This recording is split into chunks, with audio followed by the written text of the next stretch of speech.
오늘 본문 말씀 사도행전 2장 1절에서 4절 말씀, 우리 말씀을 경외하는 마음으로 다 함께 자리에서 일어나셔서 한 목소리로, 여러분 소리에 해요. 소리를 바라셔야 돼요. 기도할 때도 큰 소리로 하시고, 말씀 읽으실 때도 오순절 날이 이미 이름에 이르지 마시고 오순절 날이 이미 이름에 이렇게 큰 소리로, 할렐루야. 네, 우리 큰 소리로 사도행전 2장 1절부터 4절까지의 말씀 합독하시도록 하겠습니다. 시작. 오순절 날이 이미 이름에 그들이 다 같이 한 곳에 모였더니 호련히 하늘로부터 급하고 강한 바람 같은 소리가 있어 그들이 앉은 온 집에 가득하며, 마치 불의 혀처럼 갈라지는 것들이 그들에게 보여 각 사람 위에 하나씩 임하여 있더니, 그들이 다 성령의 충만함을 받고 성령이 말하게 하심을 따라 다른 언어들로 말하기를 시작하니라. 하나님, 우리가 모여 예배할 때마다, 우리가 교회로서 모여 기도할 때마다, 한 곳에 함께 모일 때마다 호련히 하늘로부터 오는 급하고 강한 바람 소리가 우리가 모인 곳을 충만하게 채우게 하여 주옵소서. 우리 각 사람 위에 성령의 불이 임하게 하여 주옵소서. 우리 각 사람이 성령의 말하심에 따라 성령의 언어로 하나님이 행하신 큰 일을 영계에, 또 이 땅 가운데에 선포하는 우리 교회 공동체 되게 하여 주옵소서. 올 한 해 하베스트 슈락 처치를 통하여 새로운 소리를 듣게 하시며 새로운 소리를 바라게 하실 성령님을 기대하며 우리 주 예수 그리스도의 이름으로 기도합니다. 아멘. 네, 자리에 앉으시겠습니다. 여러분, 올 한 해 소리의 해입니다. 할렐루야. 네, 소리를 기대하셔야 돼요. 소리를 듣기를 갈망하셔야 되고, 소리를 바라셔야 하고, 소리에 순종하셔야 합니다. 예수님께서 복음서에서 제자들을 콜링하실 때, 부르실 때 뭐라고 부르십니까? 너희 내 제자가 되어라, 이렇게 부르지 않으셨죠? 뭐라고 부르셨어요? 나를 따르라, follow me라고 하죠. 나를 따르라. 그러니까 예수님께서는 우리를 콜링하시고 우리를 부르실 때, 우리 청년들이 이런 질문을 많이 해요. 내 부르심은 뭔가요? 내 비전은 뭔가요? 물론 그게 무슨 의미인지는 알아요. 우리 각 사람에게 하나님이 부르심을 주시고 비전을 주시죠. 근데 가장 중요한 것은 내가 예수님을 따라가고 있는가, 이것을 가장 내 삶의 1순위 모토로 삼으셔야 돼요. 내가 예수님의 발자취를 따라가다 보면 예수님의 몸된 지체된 우리에게, 각 사람에게 예수님이 주시는 부르심을 주시는 거예요. 사도로, 선지자로, 복음전도자로, 교사로, 목사로. 그렇기 때문에 여러분들이 내가 지금 예수님을 따라가고 있는가, 이것을 질문해야 되는 거예요. 예수님은 자신께서 먼저 걸어가신 길을 제자들이 따라 걸어오기를, 그래서 따라오라 이러잖아요. Follow me. 예수님을 앞서가는 것이 아니라 예수님을 따라가는 자들을 부르셨다라는 거예요. 그래서 마태복음 16장 우리가 잘 아는 말씀, 누구든지 나를 따라오려거든, 그러니까 결국 내 제자가 되려거든, 이 뜻이죠. 자기를 부인하고 자기 십자가를 지고 나를 따를 것이다. 자기 십자가를 져야 된다는. 근데 예수님께서 먼저 십자가를 지셨죠. 우리를 위해 십자가를 지셨어요. 근데 예수님이 십자가를 지셨던 것은 요한복음에서 이렇게 말씀하고 계십니다. 내가 하늘에서 내려온 것은 내 뜻을 행하려 함이 아니요 나를 보내신 이의 뜻을 행하려 함이니라. 그러니까 예수님이 십자가를 지신 건 본인 스스로 생각하기에, 내가 죽으면, 내가 십자가 지면 그게 가장 좋은 영적인 길이겠다, 그게 가장 좋은 해결책이겠다, 그게 인류를 구원하는 길이겠다, 스스로 결정하고 그 비전을 가지신 것이 아니라, 예수님은 십자가 지신 것을 뭐라고 말씀하시는 거예요? 나를 보내신 자의 뜻이 그러하다라는 거예요. 그러니까 순종하신 거예요. 예수님은 자기가 비전을 만들어내고 좋은 아이디어를 만들어내고 좋은 뜻을 생각해낸 것이 아니라, 나를 보내신 자의 뜻을 듣고 그 말씀을 듣고 그것에 순종하신 길이 바로 예수님의 십자가의 길이었다라는 거예요. 그러니까 우리가 우리의 십자가를 진다는 것은 무슨 의미일까요? 우리는 마치 우리의 십자가를 지는 게 뭔가 이렇게 인상을 찌푸리면서 나는 내 십자가를 지고 있어요, 막 어려움을 겪고 있어요, 이게 내 십자가예요 라고 말하지만, 그렇지 않아요. 더 정확하게 말하면 우리가 십자가를 진다라는 것은 나를 보내신 자의 뜻을 이루는 게 십자가를 지는 인생인 거예요. 그 길에 고난이 있을까요? 있죠. 그 길에 아픔이 있습니까? 있죠. 좁은 길이라 했잖아요. 그러나 그 길은 영광스러운 길이고, 기쁨이 있는 길이고 즐거움이 있는 길인 거예요. 그러니까 십자가를 진다라는 것을 너무 추상적으로 영적으로 만들어서 생각하시면 안 돼요. 십자가를 지는 건 나를 보내신 자의 뜻을 이루는 거, 보내신 곳에 가고 보내신 자의 말을 전하고 보내신 자의 뜻을 이루고, 그것이 우리의 십자가를 지는 것이고 그것이 바로 예수님의 제자로서의 삶인 거예요. 그래서 예수님은 3년 반 동안 제자들을 이 땅에서 제자 삼으시고 예수님의 공생의 사역의 목표와 목적이 무엇이었는지를 제자들에게 말합니다. 여러분, 예수님이 이 땅에 오신 것은 우리를 구원하러 오셨지요. 맞습니까? 십자가에서 죽기 위해 오셨습니다. 믿으십니까? 또 무덤에서 부활하시기 위해 오셨어요. 믿으십니까? 그리고 승천하사 성령을 이 땅에 보내시기 위해 이 땅에 오셨습니다.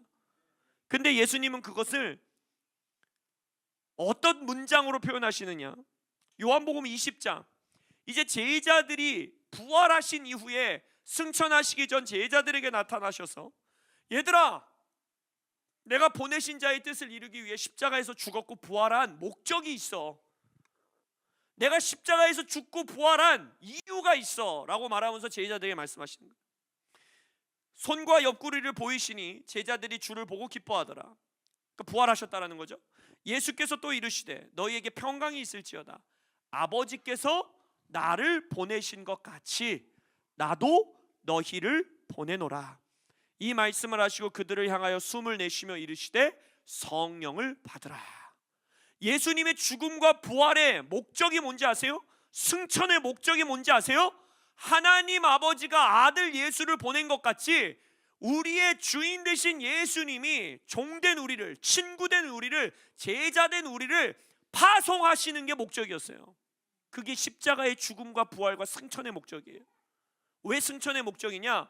그것을 위해선 성령이 필요하거든요. 성령이 부어져야 되거든요. 성령이 우리 안에 내주하셔야 되거든요. 그러니까 예수님은 이 땅에 죽으러 오신 거 맞아요. 부활하러 오신 거 맞아요. 근데 그 죽음과 부활에 우리의 죄를 사하시는 것뿐만이 아니라 죄를 사한 목적이 있다는 거예요. 천국 가게 하려는 게 아니에요, 여러분. 그건 그냥 부수적으로 주님께서 우리에게 허락하시는 열매일 뿐이고 당연한 결과인 뿐이고, 진정한 목적, 예수님이 죽으신 이유, 예수님이 부활하신 이유, 예수님이 성령을 보내신 이유가 있다는 거예요. 그것은 바로 여러분이 보내심 받아야 되는 거예요. 보내심 받기 위해 예수님, 보내실 수 시기 위해 우리를 위해 죽으시고 부활하신 거, 성령을 보내신 거라는 거예요. 예수님 곁에서 머물던 제자들, 예수님 옆에서는 위대한 역사도 이루고 좋은 설교도 듣고 성장하고, 하지만 예수님은 그걸 원치 않으셨어요. 자신의 세력을 불리는 걸 원치 않으셨어요. 자신의 제자들의 숫자를 늘리는 걸 원치 않으셨어요. 예수님이 원하셨던 것은 내가 아버지께 너희들을 향해 보내심 받았던 것처럼 너희도 보내신 영혼들에게 가고, 너희도 보내심 받은 자리로 가고, 너희도 보내심 받아 행하라 한 일을 행하라. 내가 이 땅에서 보내심 받은 자, 사도적인 사람으로 살았던 것처럼 너희들도 사도적인 제자가 되어 이 땅에서 살아라 라고 말씀하시는 거예요. 이게 사도적 제자의 삶이에요. 사도적 제자의 삶은 새로운 신학이 아니에요. 새로운 교리가 아닙니다. 내 뜻대로 살지 아니하고 보내신 자의 뜻대로 사는 거, 내 비전, 내 부르심 내가 정해서 사는 게 아니라, 내 소원대로 사는 것이 아니라, 나를 보내신 자가 선하신 분인 걸 신뢰함으로써, 나를 보내신 자가 나를 사랑하는 자라는 걸 신뢰함으로써, 나를 보내신 자가 나에게 목적을 가지고 나를 창조하셨다라는 것을 신뢰함으로써 그 보내신 자리에 가서 보내신 뜻을 행하고 보내신 말을 하고 보내신 영혼들을 섬기는 것, 그것이 바로 사도적 제자의 삶이에요. 그러니까 예수님은 보내고 싶으셨던 거예요. 파송하고 싶으셨던 거예요. 제자들은 예수님 곁에서 머물면서 뭐라고 했습니까? 여기가 좋사오니 천막 셋을 지어 여기서 사십시다 라고 말하죠. 유대인의 나라를 회복시켜 주십시오. 이 땅 가운데 우리의 왕국을 세웁시다 라고 말했죠. 예수님은 아니야, 너희들 지금 착각하고 있어, 잘못 알고 있어. 내가 원하는 건 가라, 가라. 그러므로 너희는 가라. 내가 보내심 받았던 것처럼 너희들도 보내심을 받아라. 성령을 주신 목적도 이 목적을 위해 주신 거예요. 성령 받은 자들이 교회 안에서 은사를 행하고 치유하고 예언하고 귀하죠. 너무 좋은 일이죠. 근데 그것은 성령의 궁극적인 목적이 아니라는 것입니다.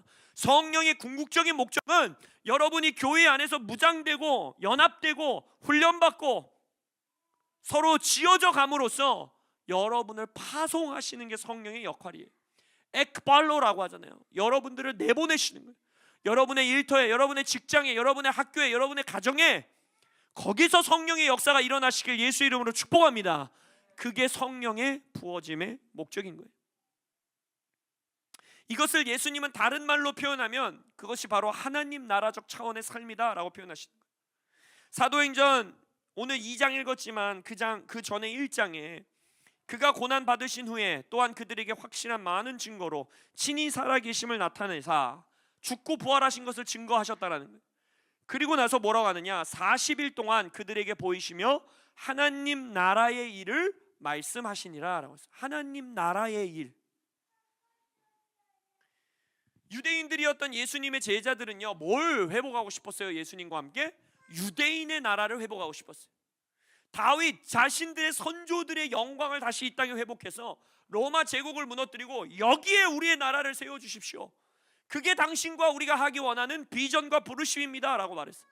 근데 예수님은 아니야, 나는 유대인의 나라를 회복하러 온 것이 아니라 하나님의 나라의 일을 하러 온 거야. 40일 동안 그게 나의 부활의 목적이야. 그게 나의 죽음의 목적이야. 그 목적을 위해 내가 성령을 보낼 거야. 그래서 너희들은 가야 돼. 유대와 사마리아와 땅끝까지 가야 돼. 이 온 땅을 하나님의 나라로 삼아야 돼 라고 그들에게 말하는 거예요. 이게 여러분들에게는 어떤 말씀일까요? 내 삶, 내 교회, 내 사역, 내 문제, 내 가정, 나의 삶의 돌파, 나의 삶의 해결. 만약 여러분의 성령의 기도의 신앙이, 여러분들의 성령의 은사의 범위가, 여러분들이 예수 믿는 그 삶의 범위가 거기에 머물러 있다면 여러분은 여전히 예수님 옆에 머물던 제자의 삶에 머물러 있는 거예요. 내 삶을 해결해 주십시오. 내 삶을 굳건히 세워 주십시오. 내 삶을 돌봐 주십시오. 그렇지 않아요? 예수님은 여러분들에게 나는 너를 보내신 목적이 있다. 나는 너를 이 땅에 태어나게 한 목적이 있다. 그것을 이루어라. 하나님 나라적 차원의 삶을 살아라 라고 예수님은 끊임없이 우리를 내보내고 계시는 거예요. 그것을 위한 목적으로 성령을 주신 거예요. 그래서 성령은 우리가 알고 있는 것처럼 파워, 권능을 주고 은사를 주고 우리에게 기적을 행하게 하고 다 맞아요. 근데 그게 궁극적인 목적과 목표가 아니라는 거예요. 왜 은사를 주고, 왜 능력을 주고, 왜 기적을 행하게 하고, 왜 성령님이 우리에게 계시해 주시고, 왜 성령님이 교사 되어 주시고, 왜 성령님이 위로자 되어 주시고, 왜 성령님이 우리를 예수께로 이끄는 자가 되어 주시는가? 그 궁극적인 목적이 있다라는 거예요. 그건 여러분들을 보내시기 위함이에요. 그걸 보내시기 하는 영이 성령인 거예요. 보내셔야 되니까 능력도 줘야 되는 거고, 보내셔야 되니까 가르치고 계시해 주셔야 되는 거고, 보내셔야 되니까 예수를 더 알게 하셔야 되는 거고, 보내셔야 되니까 하나님께로 우리를 더 끌어가시는 거고, 보내셔야 되니까 우리를 기도와 예배에서 성장케 하시는 거예요. 그게 성령의 목적이에요. 사도행전 1장 3절에서 하나님 나라의 일을 말씀하신 이후에 4절 5절 바로 뒷구절에 뭐라고 하느냐, 사도와 함께 모이사 그들에게 분부하여 이르시되 예루살렘을 떠나지 말고 내게서 들은 바 아버지께서 약속하신 것을 기다리라. 요한은 물로 세례를 베풀었으나 너희는 몇 날이 못되어 성령으로 세례 침례를 받으리라 하셨느니라. 자, 예수님은 우리를 보내고 싶어 하세요. 유대와 사마리아와 땅끝까지 보내고 싶어 하세요. 근데 그 보내시는 역사를 이루시기 위해 첫 번째 우리에게 요구하시는 것은 뭐냐? 모여서 기다리라예요. 모여서 기다리라. 보내심 받기 위해 모이라. 이게 로컬 처치의 목적입니다. 여러분, 죽을 힘을 다해 모이셔야 돼요. 마지막 날에 모이기를 패하는 자들의 습관이 있을 거라 했어요. 그 습관을 깨트리고 기도하기 위해 모이셔야 되고, 예배하기 위해 모이셔야 되고, 성령 받기 위해 모이셔야 되고, 연합하기 위해 모이셔야 되고, 사랑하기 위해 모이셔야 되고, 나누기 위해 모이셔야 되고, 모이셔야 돼요. 근데 모이기 위한 모임이 되면 그것은 궁극적인 교회의 목적을 이루지 못하는 교회가 되는 거예요. 우리가 모이는 이유는 여러분들을 직장에 파송하기 위함이에요. 우리가 모이는 이유는 여러분의 아파트 단지로 파송하기 위함이에요. 우리가 모이는 이유는 여러분들의 학교로 파송하기 위해서 모이는 거예요. 예수님도 말씀하시죠. 두세 사람이 내 이름으로 모인 곳에는 나도 그들 가운데 있을 것이다. 그들 중에 있을 것이다. 모이는 곳에 예수님이 함께 하시겠다는 거예요. 예수님의 이름으로 모인 곳 가운데 예수님이 함께 하시겠다는 거예요. 구약에서도 신약에서도 반복적으로 하나님의 백성들과 교회 안에서 드러나는 모습은 뭐냐? 백성들이 성회로 모이고 모임으로 모이고 하나님이 불러서 모이고 회개하기 위해 모이고 교회가 말씀을 선포하기 위해 모이고 전도하기 위해 모이고 예배하기 모이고 그 모인 자리에 하나님의 말씀과 역사하심이 임한다라는 거예요. 우리가 이제 앞으로 한 해 동안 앞으로 한 3년의 시간 동안 하나님의 여호와의 시간에 대해서도 나누겠지만 그 여호와의 시간 절기마다 하나님이 요구하시는 것 중에 하나가 뭐냐? 모이라는 거예요. 하나님 앞에 모이라는 거예요. 여호와의 시간이 되었을 때 여호와 앞에 모이라는 거예요. 왜 모이느냐? 첫째로는 예수님의 약속 때문에 모이는 거예요. 보내신 자의 약속 때문에. 뭐예요? 모이는 곳에 내가 너희와 함께 하겠다라고 약속해 주셨기 때문에. 또한 성령을 받기 위해, 너희들이 파송받아 땅끝까지 나가기 위해 성령을 받기 위해 모여서 기다리라고 했기 때문에 그 약속을 신뢰함으로써 모이는 겁니다. 여러분 모이셔야 돼요. 할렐루야. 돌파기도회 2월부터 열심히 모이세요. 할렐루야. 덕콜 집회 성회 모여 성령을 초청하십시오. 근데 그 모였을 때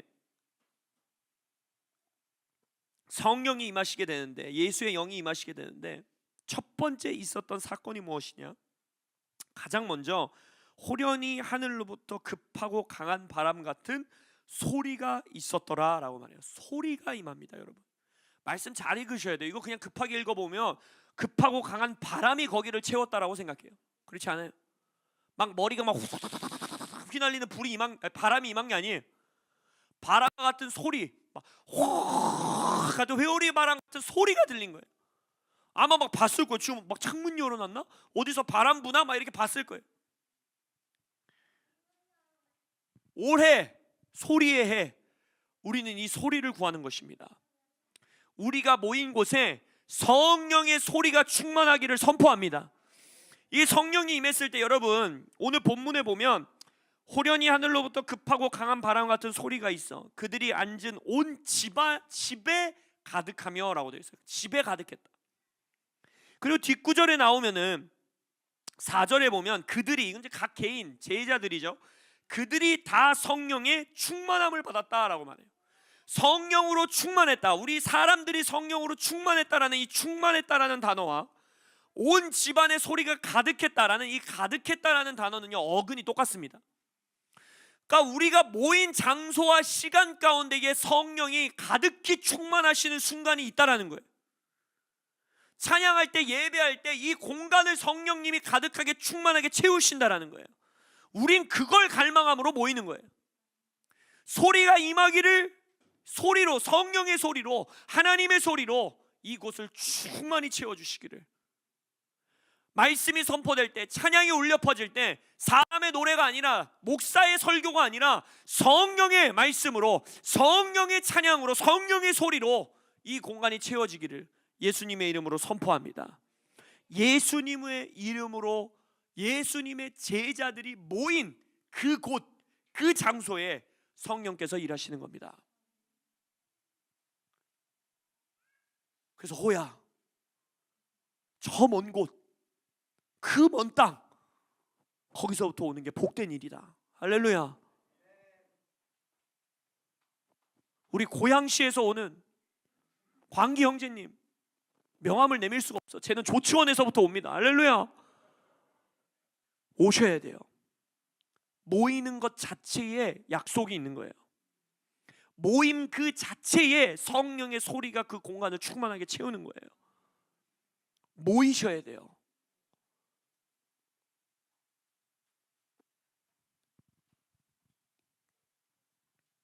컨퍼런스, 예배, 기도의 자리, 기도회, 성회 사수하세요. 자이언트 킬러, 더콜, 우리같이 작은 교회가 이렇게 많은 집회와 성회가 있는 교회가 어디 있습니까? 얼마나 복된 교회예요. 많이 모이세요. 그것 가운데 성령의 소리가 충만하게 임할 것입니다. 소리를 함께 들으셔야 돼요. 바람 소리를 들으시기를 축복합니다. 물론 개인 기도 시간에 성령이 임하지 않느냐? 그렇지 않죠. 그러나 성경에 나와 있는, 말씀에 나와 있는 그 예수님의 약속과 예수님의 명령에 순종함으로 모이시기를 축복합니다. 그들이 앉은 온 집안의 성령의 소리가 먼저 충만한 이후에, 먼저 가득한 이후에, 그 후에 어떤 일이 일어납니까? 각 사람 위에 불같은 성령이 임한 것이 보였더라 라고 되어 있어요. 소리가 들렸고 각 사람의 일하시는 성령이 보이는 거예요. 이 하나님의 놀라운 순서, 질서의 원리 가운데에 경험하시는 하베스 추락 되기를 원합니다. 각 사람 위에 임하신 성령이 보인 이후에는 어떤 일이 일어납니까? 그들이 다 성령의 충만함을 받았더라 라고 되어 있어요. 소리가 들리고 모인 자리에 소리가 충만하게 되고 각 사람과 각 가정에 일하시는 성령의 불과 같은 역사가 우리 눈에 보이고 그들의 간증이 터져 나오고 그들의 간증 가운데 우리가 함께 기뻐하고, 그 결과는 뭐예요?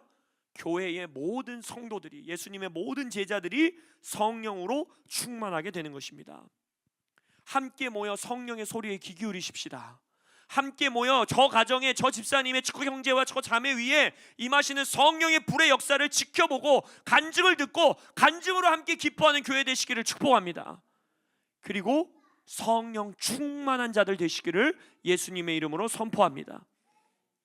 그렇게 소리로 임하신 성령님이, 각 사람 위에 불로 임하신 성령님이, 우리를 충만하게 하신 성령님이 우리에게 주시는 역사가 뭡니까? 성령이 말하게 하심을 따라 다른 언어들로 말하기를 시작하게 되는 것입니다.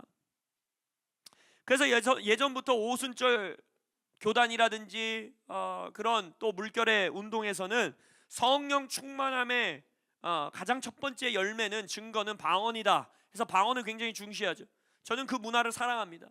방언이 터져야지만 성령 충만한 거냐라고 말한다면 그건 교리적으로 좀 문제가 있지만, 그러나 또한 방언만이 유일하게 각 개인을 세워주는 은사라고 고린도전서에서 말했기 때문에 방언은 반드시 받으실 수 있습니다. 반드시 받으실 수 있어요. 그래서 오늘 혹시 이 방 안에 방언 못 하시는 분 있으면 이따 나중에 기도해 드릴게요. 지금까지 과장 1도 보태지 않고 원했던 자들이, 방언을 원하는 자들이 나와서 기도했을 때 방언이 임하지 않은 적이 없어요. 방언은 무조건 임합니다. 왜냐? 유일하게 그 사람을 세우는 은사이기 때문에.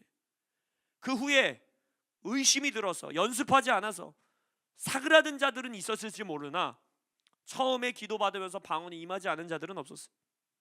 근데 이 방언에 대해서 오늘 그래서 좀 나누고 싶어요. 성령의 소리, 성령의 말하게 하심을 따라 우리의 입에서 터져 나오는 소리. 방언의 은사, 성령의 언어를 생각해 보기 위해서 가장 먼저 돌아가야 되는 성경 속의 사건은 창세기 11장에 나오는 바벨탑 사건입니다. 여러분들 성경 있으신 분들은 창세기 11장으로 한번 책갈피 끼워 놓으시고 우리 사도행전에 창세기 11장으로 한번 돌아가 보실게요.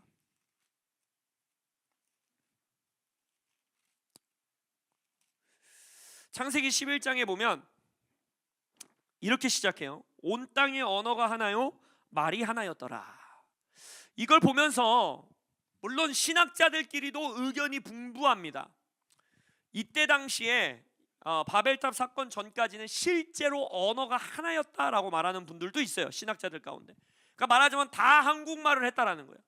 다 알아들을 수 있는 말을 했다라는 거예요.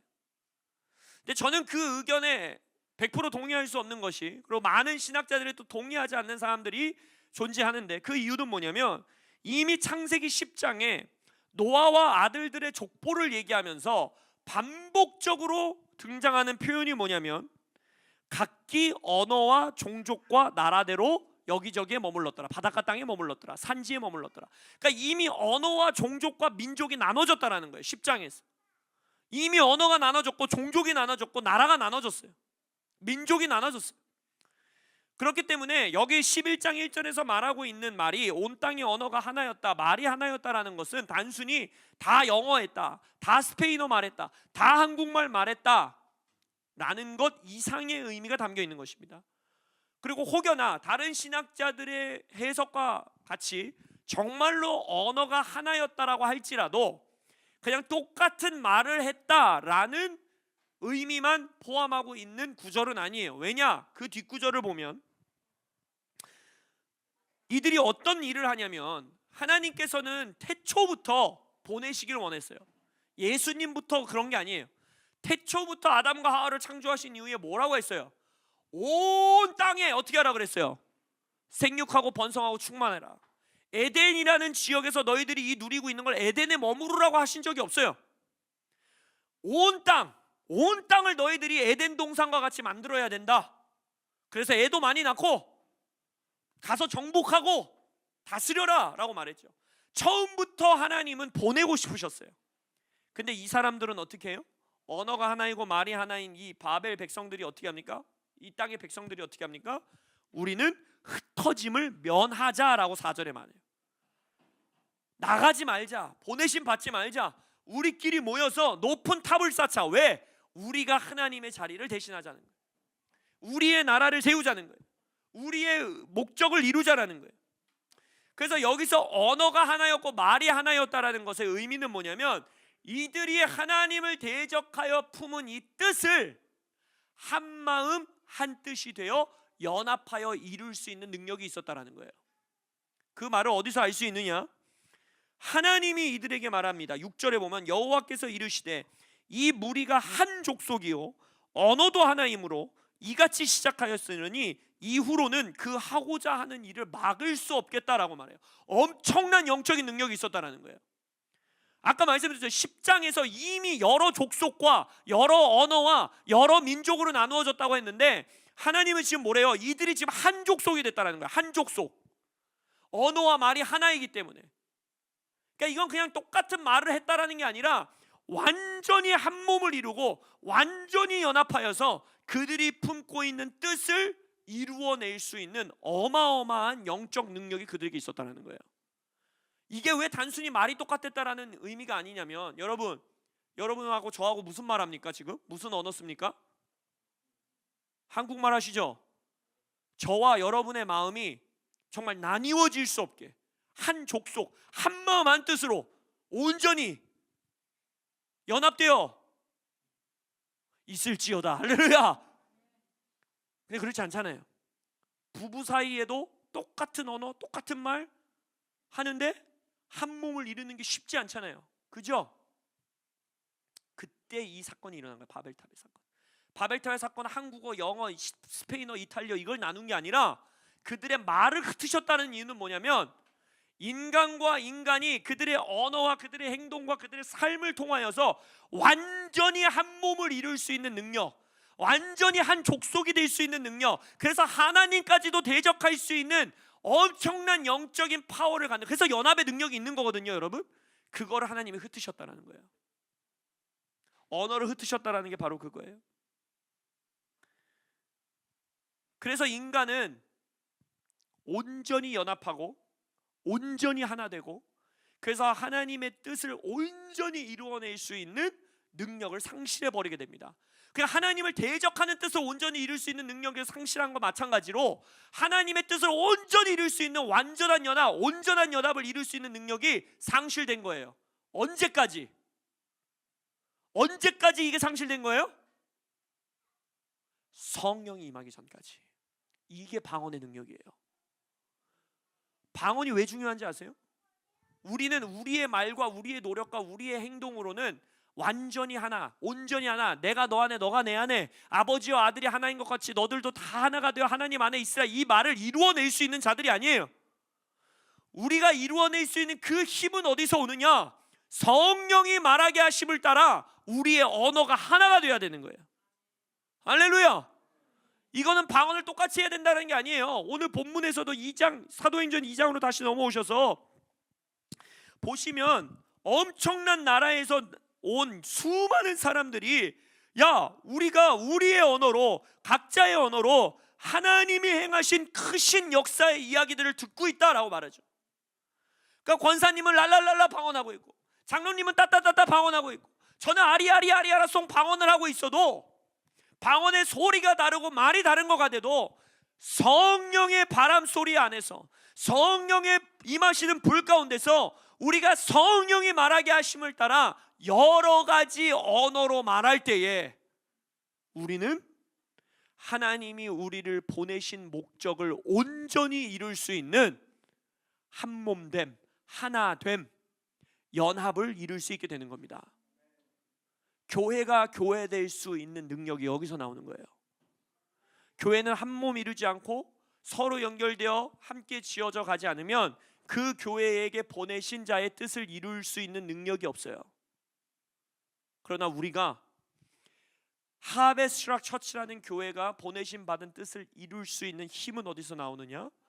성령의 말하게 하심을 따라 이곳 가운데의 소리가, 성령의 소리가 충만하고 여러분들의 삶 가운데 성령의 불이 임하고 여러분들이 성령 충만하여 성령이 말하게 하심을 따라 우리가 성령의 언어로, 각종 언어로 말할 때에 우리의 마음은 한 족속, 아까 하나님이 표현한 것처럼 한 족속, 한 언어를 말하는 예수님의 몸된 공동체가 될 수 있는 것입니다.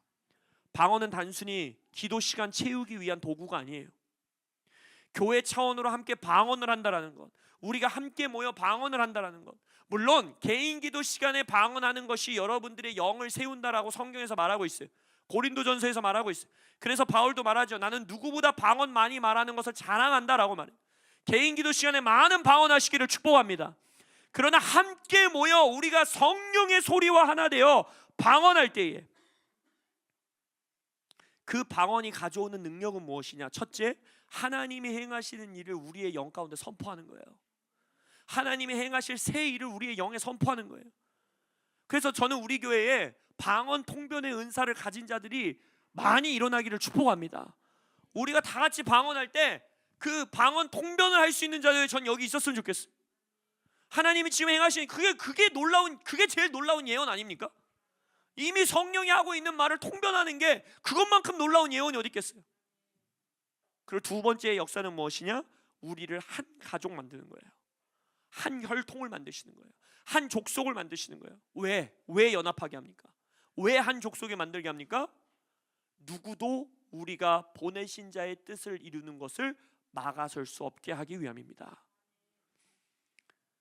바벨탑에서는 하나님의 뜻에 거스려 인간의 뜻을 이루는 것을 막기 위해 언어를 흩으셨다면, 이제는 그 어떤 영적 권세도 우리가 보내신 자의 뜻을 행하는 것을 막아설 수 없게 하기 위하여 우리의 언어를 하나 되게 하시는 거예요. 그게 바로 방언이에요. 여러분, 방언은 놀라운 은사입니다. 지금까지 우리는 방언의 은사를 반쪽만 사용했던 것 같아요. 그냥 내 개인의 기도의 시간을 풍성히 하고 기도 시간을 풍성히 만드는 은사, 너무 귀한 거죠. 귀한 도구예요, 그것을. 그러나 어떻게 보면 성령의 더욱더 궁극적인 은사의 목적은 무엇이냐? 바로 이 성령이 부어짐에 따라 처음 방언을 말했던 것처럼 교회가 하나님이 하신 큰 일을 선포하게 하시기 위해 주신 은사가 방언의 은사인 거예요. 교회가 한 몸이 되어서 보내신 자의 뜻을 이룰 수 있도록 그 능력과 힘과 연합과 하나됨을 이루게 하시는 것이 바로 방언의 은사의 능력인 것입니다. 그래서 방언의 능력은요, 각 개인을 그리고 교회를 하나님의 목적에, 보내신 자의 목적에 정렬시키는 거예요. 그러한 교회는 이 건물 안에 머물러 있으려고 하지 않습니다.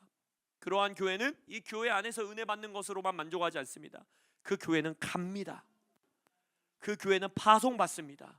그 교회는 나아갑니다. 그러니까 여러분, 사도적 교회는 무슨 신식 사역, 신식 메시지가 아니에요. 원래 태초부터 천지 창조 때부터 하나님이 계획하신 것이 나가는 교회인 거예요. 보내심 받는 교회인 거예요. 한 번도 하나님은 자신의 세력을 불리려고 하신 적이 없어요. 자신의 제자를 많이 모으려는 게 목적이 아니었어요. 많은 제자를 파송하는 게 목적이었어요. 여러분, 저는 우리 교회가 성장하기를 원합니다. 우리 교회에 더 많은 영혼들이 와서 훈련받고 기도하고 예배하기를 원합니다. 근데 저는 큰 교회를 세우기 위해 우리 교회가 성장하기를 원치 않아요. 그건 저를 기쁘게 하지 못해요. 우리 교회가 200명 되고 300명 된다고 해서 제가 기뻐할 것 같으세요? 기쁘겠죠. 당연히 기쁘겠죠. 근데 그것이 저의 궁극적인 기쁨을 누리지는 못해요. 만약 200명 모이고 300명 모여도 여전히 저의 설교에 의존하는 교회이고, 여전히 교회 사역팀에 의존하는 교회이고, 여전히 교회 안에서 뭔가 이루어지는 것을 기뻐하고 누리는 교회라면요, 그건 바벨탑과 같은 교회로 전락해버릴 수도 있다는 거예요. 하나님이 강제로 흩어버리실 수도 있다는 거예요.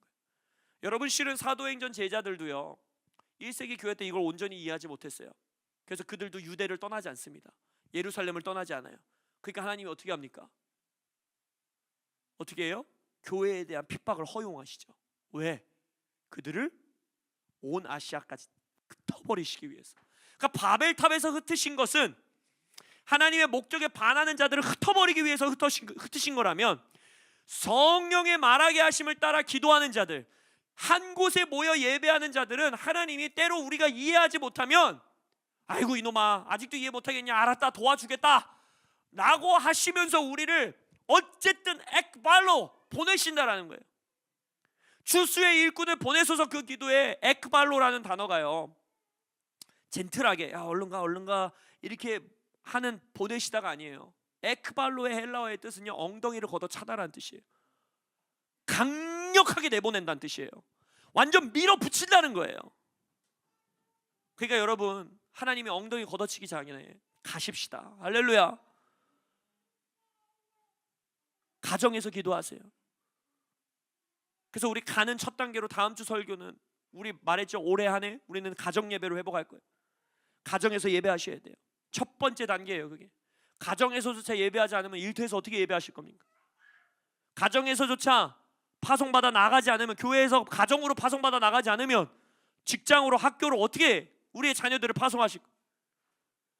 그래서 여러분, 교회 안에 모이는 것만으로만 만족하시고 누리시면 안 돼요. 많이 모이시는 이유, 제가 모이라고 제발 모이시라고 외치는 이유는 여러분들이 파송받기 위해서 모이는 겁니다. 그리고 그것을 가능케 하는 것이 바로 성령 충만, 그리고 첫 번째 단계는 바로 성령이 말하게 하심을 따라 기도하는 것이에요. 공동체가 함께. 그래서 올 한 해 우리 1월 HN 컨퍼런스에서 랜스 올라우 목사님께서 예언적으로 선포하셨어요. 올 한 해 우리는 새 방언을 구해야 된다는 거예요. 저 요즘 혀를 열심히 꼬고 있어요. 맨날 하던 방언 안 하려고 막 성령님께 제 혀를 막 주장해 주십시오 하면서 새 언어를 주십시오, 새 랭귀지를 주십시오 하면서 엄청 열심히 기도하고 있어요. 여러분, 올 한 해 새 방언을 구하세요. 맨날 했던 방언 랄랄랄라 방언이었으면 하시되 좀 이렇게 살짝 혀를 꽈보세요. 성령님이 그때 그 혀를 붙잡으실 거예요. 아, 네가 갈망하는구나. 내가 너에게 새 방언을 주겠다. 새 방언을 구하는 목적은 이겁니다. 그냥 방언을 멋있게 만들려고 구하는 게 아니에요. 새 방언을 구하는 목적은, 아까 말했죠, 방언은 하나님이 행하시는 큰 일을 선포하는 거라 했어요. 11절에 보면 우리는 바데인가 메데인가 엘람인가 메소보도야 부르기야 밤빌리아 애굽 구레네 유대인 유대교 그레데인 아라비아 막 다다다다다다 자기 나라를 말하면서 그 사람들인데, 우리가 다 우리의 각 언어로 하나님의 큰 일을 말함을 듣는도다 했어요. 방언은 하나님의 일을 선포하는 거예요. 하나님의 행하시는 역사를 선포하는 거예요. 그렇기 때문에 여러분, 새 일을 행하시기를 원하십니까? 하나님이 여러분들의 가정과 이 교회와 이 도시와 이 나라에 새로운 역사를 이루시길 원하세요? 큰 일을 이루시길 원하세요? 그것을 상징적으로 확증해주는 예언적인 열매로 우리가 구하는 것이 새 방언인 거예요. 우리의 삶에 새로운 역사가 있도록, 우리의 교회에 새 역사가 있도록, 이 나라 지금 정말 기도가 필요한 이 나라 가운데에 하나님이 크신 새로운 역사를 이루시도록 우리는 새로운 방언을 주시기를 구할 것입니다. 그것을 위해 우리는 가장 먼저 올 한 해 어떻게 할 거예요? 모입니다. 열심히 모이세요. 끊임없이 모이세요. 그리고 그 모인 자리에서 우리는 뭘 구할 것이냐? 호련히 하늘로부터 임하는 급하고 강한 바람 소리와 같은 성령의 소리로 우리의 모인 곳을 충만하게 채워주십시오. 둘째는 뭐예요? 각 사람 위에 성령의 불이 역사하고 계심을 우리가 보고 알게 하여 주십시오. 그리고 우리 모두가 성령 충만하여 새로운 방언으로, 새로운 언어로 하나님의 역사를 선포하게 하여 주시옵소서. 랜스 올라우 목사님이 말씀하셨어요. 새 방언을 할 때 새로운 만남이 열릴 것이고, 새로운 문들이 열릴 것이고, 이 나라의 새로운 역사가 이루어질 것이고 여러분들에게 새로운 열매들이 맺히게 될 거라고 여러분 갈망하십시다. 모일 때마다 그래서 올 한 해는요, 기도회 할 때, 주일 예배할 때 우리가 좀 방언으로 기도하고 방언으로 우리가 함께 방언을 기도하는 시간을 가질 거예요. 할렐루야. 성령의 바람소리가 이곳을 충만하게 채우시기를 예수의 이름으로 선포합니다. 아멘. 기도하시겠습니다.